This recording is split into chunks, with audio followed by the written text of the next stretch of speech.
حضرت عمر فاروق رضی اللہ تعالیٰ نے جواب میں 2 خط بھیجے، ایک گورنر کے نام اور ایک دریائے نیل کے نام۔ دریائے نیل دریا ہے، کیا دریا بھی خط پڑتا ہے؟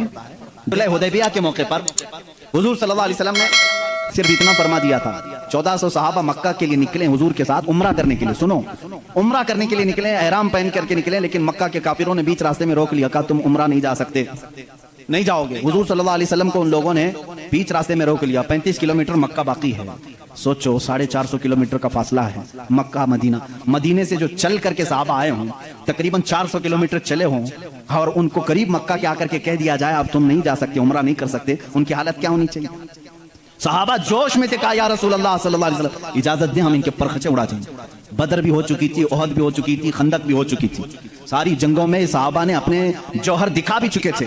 یہ 6 ہجری کا معاملہ ہے، سن 6 ہجری میں حدیبیہ کا معاملہ آیا۔ حضور صلی اللہ علیہ وسلم اپنی نگاہ نبوت سے دیکھ رہے تھے، آپ نے فرمایا نہیں، جنگ نہیں چاہتا میں، اس لیے کہ ہم حالت احرام میں ہیں، حالت احرام میں ہم جنگ نہیں چاہتے۔ حضور نے صلح کی بات کر لی مکہ والوں سے، وہ بظاہر دب کر کے صلح لگ رہی تھی، تو اس میں حضرت عمر سب سے زیادہ بے قرار تھے، سب سے زیادہ بے قرار۔ صحابہ سے وہ بار بار پوچھتے تھے کیا ہم حق پر نہیں ہیں، ہم کو جنگ کی اجازت کیوں نہیں مل رہی ہے؟ یہ مکہ والوں کو ہم برابر بتا دیں گے، آج تو ہم 1400 کی تعداد میں ہیں، بدر میں تو صرف 313 تھے، حضور کیوں نہیں اجازت دے رہے ہیں؟ حضور صلی اللہ تعالیٰ علیہ وسلم نے منع کر دیا، نہیں میں صلح نامہ لکھ رہا ہوں۔ حضور صلی اللہ تعالیٰ علیہ وسلم کے پاس حضرت عمر آئے، حضور کے بازو پکڑ کر کے جوش میں پوچھنے لگے آقا کیا ہم حق پر نہیں ہیں، کیوں آپ اجازت نہیں دے رہے ہیں؟ حضور نے فرمایا عمر جو میں دیکھ رہا ہوں وہ تم نہیں دیکھ رہے ہو۔ حضرت عمر بے قرار تھے، یہ نافرمانی نہیں، بے قراری آپ کی جو تھی وہ فرض جہاد پہ تھی۔ حضور صلی اللہ علیہ وسلم کو کیسے کوئی عمرہ سے روک سکتا ہے، اس بات کی بے قراری تھی۔ حضرت عمر نے یہ سوچا کہ ابو بکر کو منا لوں، ابو بکر مان گئے تو رسول اللہ کو بھی یہ منا لیں گے۔ حضرت ابو بکر کے پاس آئے، صدیق اکبر رضی اللہ تعالیٰ عنہ کو انہوں نے زور سے کہا اے ابو بکر آپ نہیں دیکھ رہے ہم 1400 کی تعداد میں اور رسول اللہ صلی اللہ علیہ وسلم صلح لکھ رہے ہیں، مکہ والوں کے ساتھ صلح، وہ بھی ایسی صلح کہ ہماری اس میں عزت نہیں ہے۔ مکہ والے ایسی صلح لکھا رہے تھے کہ جس میں ان کے ہی فائدے تھے، مدینے والوں کے فائدے نہیں تھے۔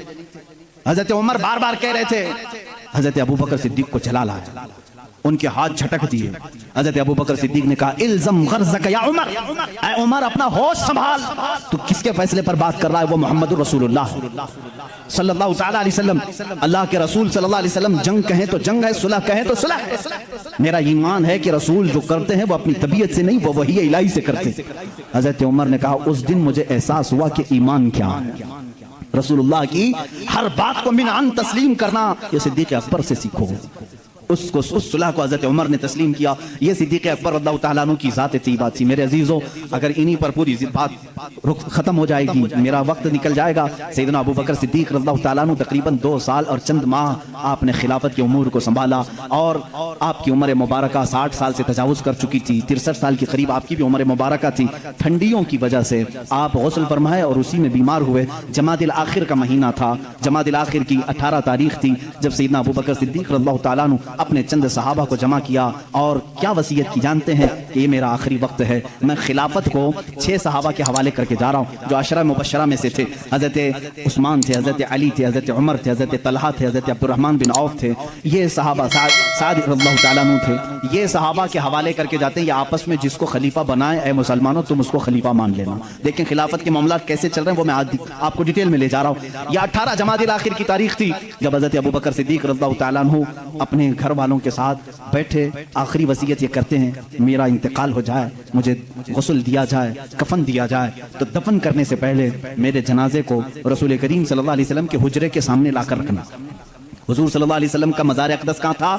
عائشہ صدیقہ کا حجرہ تھا، اور دروازہ لگتا تھا، وہ ایک کمرہ تھا، دروازہ تھا۔ حضرت ابو بکر کہتے ہیں اس دروازے کے پاس جنازے کو لا کر رکھ دینا، اور خبردار کہیں لے جا کر کے اٹھا کر دفن نہ کرنا، بلکہ باہر کھڑے ہو کر کے اجازت مانگنا۔ اے اللہ کے رسول، تمہارا رفیق، تمہارا دوست آپ کے بغل میں دفن ہونے کی اجازت مانگتا ہے، اگر رسول کریم صلی اللہ علیہ وسلم اجازت دے دیں تو مجھے حضور کے پہلو میں دفن کر دیں۔ یہ ہو سکتا ہے میرے عزیزوں، اس بات کو شاید وہاں بھی سن رہے ہوں گے تو تڑپ جانا چاہیے کہ صدیق اکبر نے یہ نہیں کہا، صحابہ نے بھی یہ نہیں پوچھا اجازت، قبر والے سے کیسے اجازت؟ وہ رسول پاک قبر میں ہے، اور کہنے والا کوئی عام آدمی نہیں، ابو بکر صدیق ہے، خلیفۃ المسلمین ہے رضی اللہ عنہ۔ صحابہ نے بھی کچھ بھی کہا نہیں، ٹھیک ہے، سب کو شاید عقیدہ وہی تھا جو آج بریلی کے امام نے ہمیں دیا ہے۔ ماشاءاللہ ماشاءاللہ، بہت قوت ہے، سبحان اللہ سبحان تو اللہ۔ زندہ ہے واللہ میری چشم عالم سے چھپ جانے والے ہیں۔ اسی لیے انہوں نے نہیں کہا، پوچھا نہیں۔ وفات ہو گئی، غسل کے بعد، تجہیز تکفین کے بعد جنازہ لایا گیا، اور ان کے مطابق صحابہ نے دروازے کے باہر کھڑے ہو کر کے پوچھا بھی، اے اللہ کے رسول، آپ کا رفیق، آپ کا خلیل، آپ کا یار غار آپ کے پہلو میں دفن ہونا چاہتا ہے۔ صحابہ کا عقیدہ دیکھو، ملاحظہ کرو۔ اس وقت فرماتے ہیں صحابہ باہر تھے، اچانک دروازے کی چٹکنی کھلی، دروازہ کھل گیا، قبر اطہر سے آواز آئی، ادخلوا الحبیب الی الحبیب، حبیب کو حبیب کے ساتھ داخل کرو۔